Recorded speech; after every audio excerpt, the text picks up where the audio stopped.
All right, it's Bill versus Bill, a double billing, if you will. Comedians Bill Maher and Bill Burr went at it on the Club Random podcast over the pro-Palestine protest taking place at campuses across America. Let's listen. You don't realize that college campuses erupted with the kids demonstrating for Hamas? They are in with the terrorists. They were for the Palestinians. Well, it's sort of the same cause. Why, are you? I'm on the side of the kids. Yeah, that's easy to say. You know, no one wants to see kids dead. This is a war. That was very brave of you to say that. This is a war. No, I'm the one who's actually brave on this. Pat yourself on the back. It's easy to say I'm for the kids. Who's not for the kids? Well, it comes down to real hard-nosed decisions. Like a country. Stop talking like you're a general. A country got attacked. Israel got attacked. I'm not saying that they didn't have a right to go back. I'm just sitting there going like, how do I look at what? We're the only country in the world that they get attacked, and then as soon as they counterattack, it's like, well, we got to stop this shit now. Don't attack them. There's a very simple solution to all this problem in the Middle East. Stop attacking Israel. Hey, you Stop just solved attacking it. Israel. You just solved it. I actually there did. You go. The pair also duked it out over how to end the war. To stop people from going to war, you have to also put You can't sit down and talk it out. Why can't Putin do a podcast with the head guy? Like, you just solved the Middle East on a podcast. Why can't they solve what they're doing on a podcast? This is why this is not your thing. Make some hard-nosed decisions. It's not your thing. It's what you... It is my thing. It isn't your thing. This is not your thing. You're like that guy that has a fantasy football team and thinks he's a GM. No. I feel like Bill Maher didn't get that Bill Burr was making fun of, like when he was offering his simplistic solution on a podcast, that he's making fun of Bill Maher, thinking that his offering on the podcast was itself foolish. Exactly. Yeah, I mean, that was very funny. And Bill Burr rose in my estimation with that clip because he was just kind of lying back, laughing at Bill Maher, essentially. And at that strange combination of kind of sanctimoniousness and pomposity that he brings to this. So much I could say about this, but let me get to one point about what Maher said there, where he said, I'm the brave one here. This is an extraordinary thing, and it extends way beyond Bill Maher. And as a middle-aged white man, it seems to often be middle-aged white men who say this, which is to portray themselves as brave when advocating for or defending enormously powerful interests. Yeah. So he's defending the regional superpower that has killed 35,000 people, has had that underwritten by the President of the United States, and that's the brave position? That's the, like, I'm the Rosa Parks of international relations? That's right. Like, come on. That's right. That's a great point. I mean, I did this conference a couple of weeks ago that was literally called Dissident Voices. The idea being people who are silenced and who, you know, have contrarian perspectives in the world.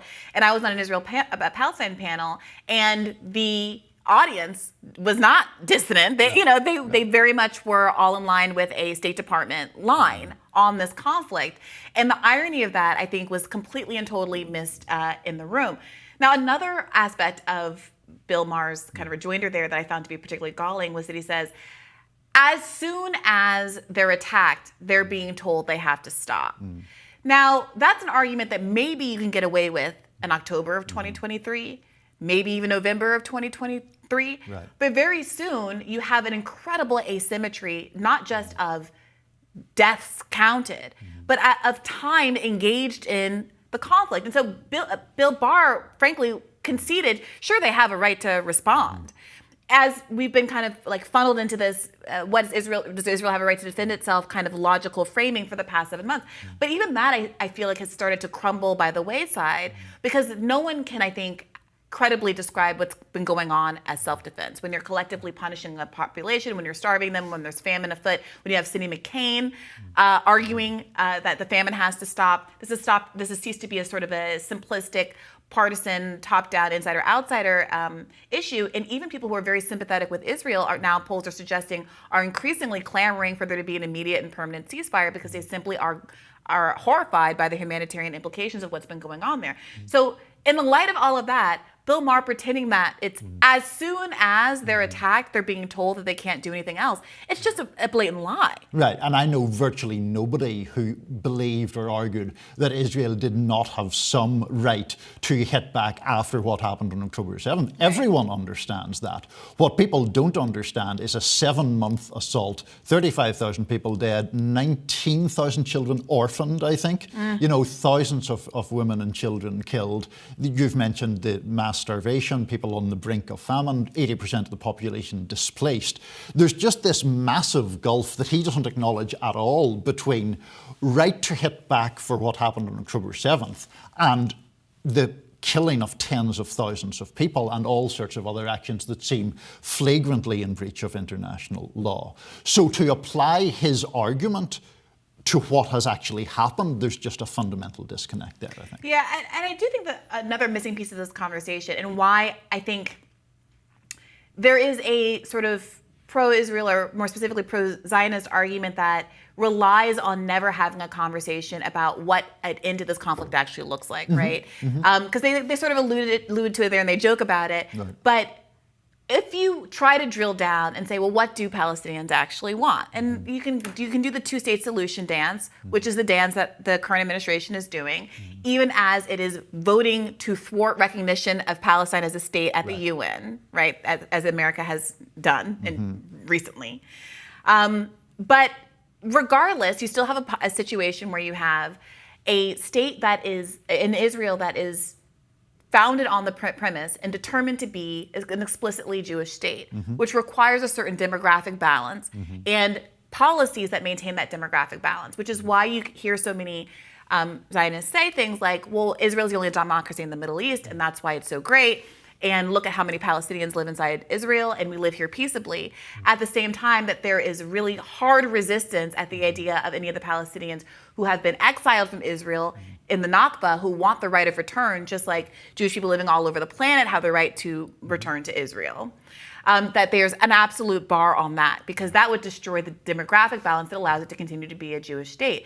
And the dissonance is right there front and center whenever you start to have a conversation about what would bring it into the conflict. And that's how you start getting into these bizarre kind of, I would argue, genocidal arguments about how you have to keep these populations in permanent occupied state. You can't allow them to have an actual country and be empowered and have a military in the same way that any other country would have. Because what if they do press their claim at being able to have a right to return physically, militarily, instead of just trying to do it diplomatically, or by doing things like the Great March of Return in 2018, where you do a massive protest movement to try to impress your desires upon the broader public, the global public, even if Israel's not going to listen to you.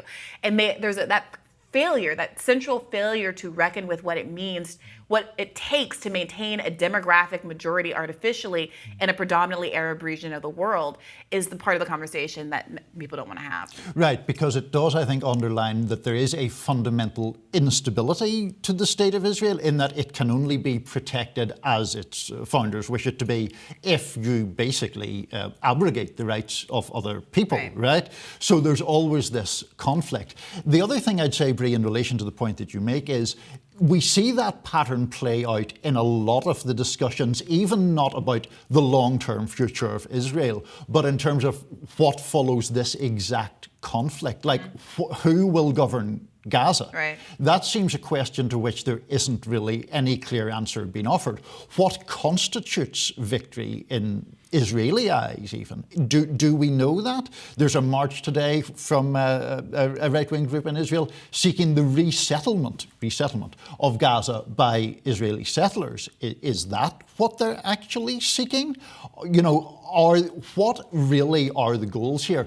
And I think there's a danger here that often applies to conflicts generally, but is particularly sharp in this one, which is these kind of slogans that have an instant gratification element to them, but don't really make any sense. What does total victory over Hamas mean? No one has really outlined, at least to my hearing, what that actually means. Yeah, and I think you're now seeing a little bit of breakthrough in some mainstream reporting. I think it was the New York Times today saying, they frame it as the Biden administration is struggling with figuring out what an end to this conflict even looks like. And so many reporters outside of that kind of mainstream milieu have been saying, well, we've been calling this since day one. Right. Obviously, I mean, and there's a similar argument you can make about a lot of conflicts around the world.